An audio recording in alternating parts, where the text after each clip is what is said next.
Salut à tous, Jean-Pierre de teamtennis.fr.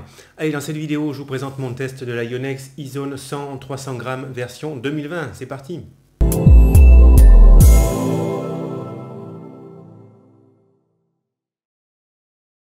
Allez, on va parler de cette Yonex E-Zone, mais d'abord, je vous laisse regarder des extraits de mon test sur le terrain. A tout de suite.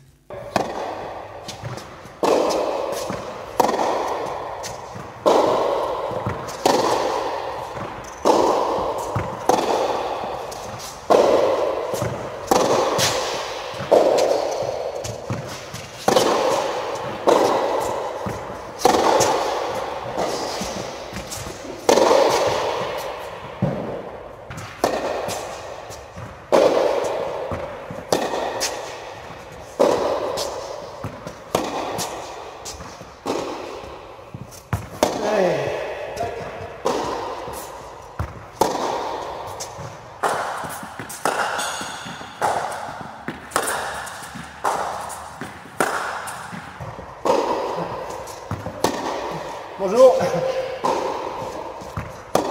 On fait du revers chopé. J'arrive pas à faire la faute. Au secours. Au secours. Au secours, on n'arrive pas à faire la faute. Aidez-moi. J'ai peur de rester bloqué là tout le temps. Non. Il n'y a plus de faute. Non. Elle est bonne. Comment on fait pour faire la faute? Vous pouvez venir nous aider. On est à la salle, venez nous aider. Il faut que quelqu'un nous prenne la balle.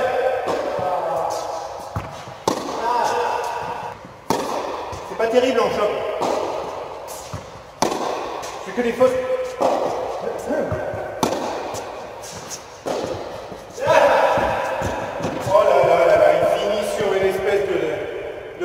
Là qui ressemble à rien. Bon, c'est moyen, hein. Pas terrible en régularité là.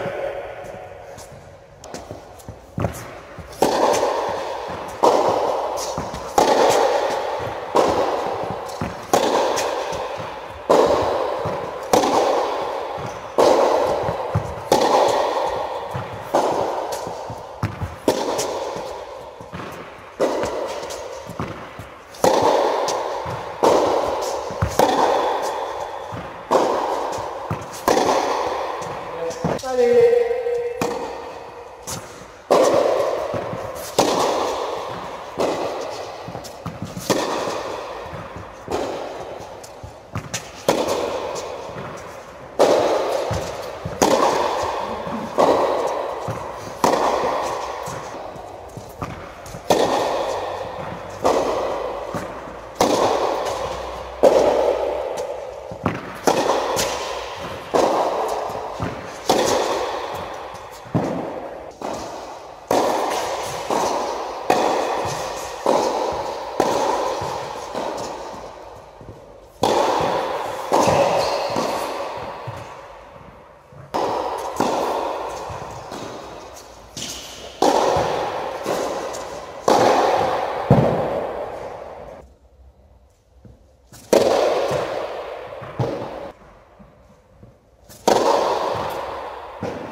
Allez, on se retrouve pour parler de cette Yonex E-Zone 100 que m'a envoyé Tennis Warehouse Europe pour test.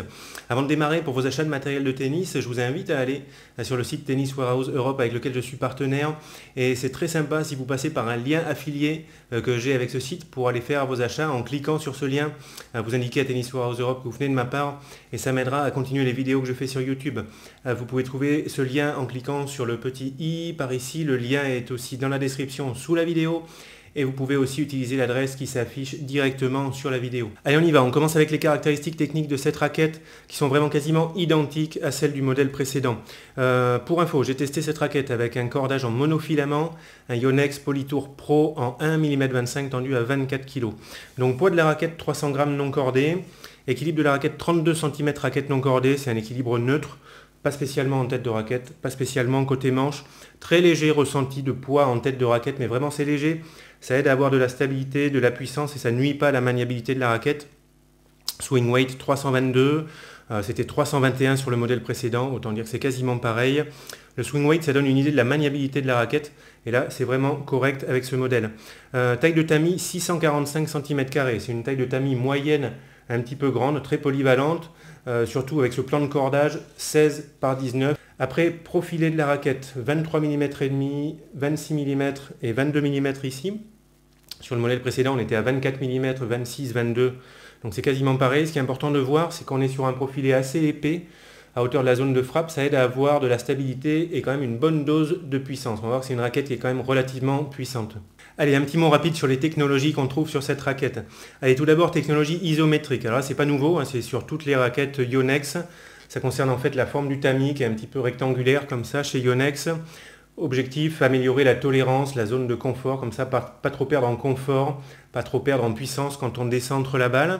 Technologie au niveau du cœur de la raquette ici qui est un petit peu aérodynamique. Ça fait vaguement penser à la Babola Pure Aero, à la Dunlop SX300 que j'ai testé il n'y a pas longtemps. Peut être intéressant quand on a une prise fermée, en coup droit, et ça peut favoriser comme ça l'accès au lift, d'avoir un profil comme ça qui est aérodynamique. Et ensuite, comme nouveauté technologique, il y a une nouveauté qui concerne les œillets, les trous en plastique par lesquels passent les cordes. Donc pour les cordes centrales ici, les œillets, ils ont un angle particulier qui va tirer un petit peu sur ces cordes. Objectif donc améliorer la zone de confort, élargir un petit peu la zone de confort et puis en même temps permettre de ne pas trop perdre en accès au lift quand on décentre la balle. Autre objectif de cette technologie, c'est de resserrer les cordes qui sont au centre. Alors là, ça c'est censé augmenter le contrôle. Plus les cordes elles sont resserrées, plus on a de contrôle, moins on a de puissance. Et les cordes qui sont à l'extérieur, il y a un peu plus d'espace entre ces cordes. Là, l'objectif, c'est de ne pas trop perdre en puissance, justement, quand on décentre la balle.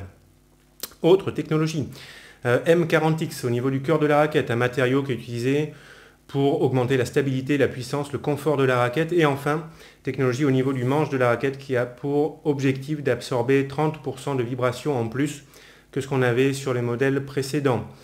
Bon, par rapport à tout ça, moi, ce que je peux dire, c'est que pour ce qui est de la puissance, pour ce qui est du confort, pour ce qui est de l'accès au lift, je n'ai pas ressenti de différence par rapport au modèle précédent que je trouvais déjà très puissant, bien confortable et avec un accès au lift tout à fait correct. Allez, on va parler un petit peu de mes sensations de jeu avec la raquette et on va commencer avec la puissance de la raquette. Je vous fais apparaître à l'écran une liste comme ça pour vous aider à situer cette raquette par rapport à d'autres en termes de puissance. Rapidement, chez Yonex, il y a 3 gammes de raquettes. Les E-Zone, ce sont les plus puissantes. Il y a les V-Core qui sont un peu moins puissantes, orientées lift. J'ai ici présente une Yonex V-Core 100 que j'utilise de temps en temps et je la trouve donc moins puissante que la E-Zone 100. Celle-ci me correspond mieux, on va dire. Et puis ensuite, il y a les V-Core Pro qui sont les moins puissantes, les plus orientées contrôle. Donc là, on est sur une raquette qui est très puissante. Ça va être intéressant pour les joueurs vraiment qui veulent de la puissance facile, qui n'ont pas trop besoin de contrôle, qui veulent un petit peu que ça parte tout seul. Moi, globalement, j'ai trop de puissance avec cette raquette. En ce moment, je joue avec la Wilson Clash 100, 295 grammes, qui a une puissance plus intermédiaire et qui me convient parfaitement. Et là, j'ai trop de puissance avec cette raquette. Malgré tout, je m'en suis bien sorti en chop. Côté revers chopé, j'ai eu des bonnes sensations, ça allait. Côté revers lifté, ça va tant que je frappe pas trop fort, mais si je veux vraiment lâcher le revers, je ne sais pas où ça va partir. Si je frappe fort sans mettre du lift, je ne sais pas où ça va. Côté coup droit, j'ai fait des trucs sympas, mais il y a des moments où c'est parti aussi directement dans la bâche. Donc c'est ça le truc, c'est sympa d'avoir une raquette puissante, mais il ne faut pas non plus qu'il y ait des moments où trop souvent ça parte dans tous les sens. Moi, globalement, je manque de contrôle. Avec cette raquette, il me faudrait un petit peu plus de contrôle. Après, au service, c'est peut-être le seul coup où ça pourrait m'intéresser, parce que là, c'est un coup pour lequel ça m'intéresse d'avoir de la puissance facile. Allez, maintenant, si on parle de l'accès aux effets, alors j'ai eu les mêmes sensations vraiment que sur le modèle précédent. Bonne sensation en shop, le côté puissance m'a pas gêné, j'ai quand même eu un bon contrôle en shop. Accès au lift tout à fait correct, malgré le fait que les cordes soient un petit peu plus resserrées au centre, ça je ne l'ai pas du tout ressenti. Accès au lift tout à fait correct, sans que ce soit complètement monstrueux. Ensuite, en ce qui concerne la maniabilité de la raquette, elle est tout à fait correcte, avec son équilibre neutre. On a un très léger ressenti de poids en tête de raquette, comme j'ai dit au début de la vidéo. Donc la raquette n'est pas ultra légère en tête de raquette.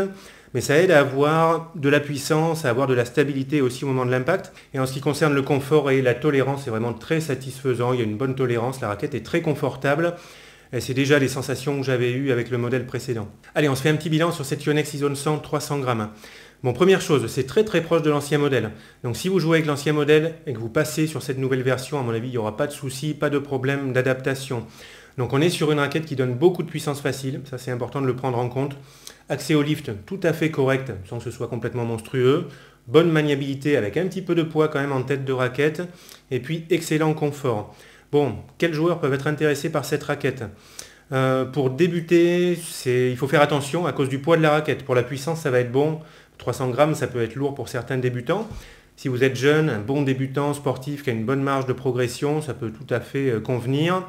Et puis dans le doute, il faut tester la raquette pour voir si le poids convient. Ensuite, je dirais plutôt des joueurs de niveau intermédiaire, avancés, même qui ont un très bon niveau de jeu, parce qu'après, ça va surtout dépendre de votre style de jeu, et puis de la puissance et du lift que vous mettez dans la balle. Si vous frappez pas très fort, vous jouez à plat ou légèrement lifté, pas très fort, vous allez bénéficier de la puissance facile de la raquette. Donc là, c'est vraiment intéressant pour vous. Et après, c'est pas complètement exclu pour les joueurs puissants, mais plus vous allez frapper fort dans la balle, plus il va falloir mettre du lift pour avoir de la sécurité, parce que sinon, ça risque de partir direction la bâche. Allez, je termine en vous parlant des autres raquettes qu'il y a dans la gamme E-Zone. Je survole un petit peu, je vais faire l'essentiel, parce qu'il y a 10 raquettes dans la gamme E-Zone, donc ça fait beaucoup. Alors déjà, il y a la Yonex E-Zone 98, ça c'est un modèle important, je vais faire une vidéo sur cette raquette très bientôt. 305 grammes, tamis 630 cm². Donc ça c'est pour les joueurs qui recherchent plus de poids, mais plus de contrôle que la Yonex E-Zone 100, parce que c'est moins puissant, un peu moins d'accès au lift aussi. Par contre, j'ai trouvé que la maniabilité était meilleure parce que le tamis est plus petit et l'équilibre est plus en manche. Il y a aussi la 98L, même chose que la 98. Donc il faut rechercher quand même une bonne dose de contrôle, mais avec un poids plus léger, 285 grammes. Après, il y a la Yonex E-Zone 100L. Ce sera même chose que la 100, même sensation, mais avec un poids plus léger, 285 grammes, plus facile pour débuter, tout simplement pour des joueurs d'un niveau intermédiaire, même d'un bon niveau, mais qui veulent une raquette qui soit plus légère que 300 grammes.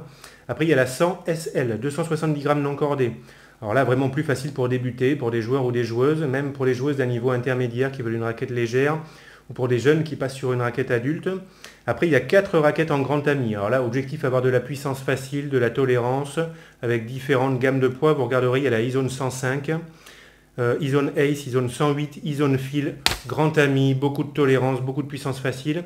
Et je termine avec une raquette que je trouve un petit peu à part, la E-Zone Game, 270 grammes, donc c'est léger, mais elle a un tamis en 630 cm², et c'est rare de voir une raquette si légère avec un tamis en 630 cm², qui est un petit peu exigeant, donc le poids se destine à les débutants, mais la taille de tamis, non. Donc je dirais la Game, pour des joueurs qui ont quand même un bon niveau de jeu, qui sont capables de faire avancer la balle, mais qui veulent une raquette très légère de 270 grammes. Voilà les amis, j'ai fait le tour pour cette vidéo. N'hésitez pas si vous avez des questions, allez-y dans les commentaires. Allez, moi je vous dis à très bientôt pour une autre vidéo. Ciao!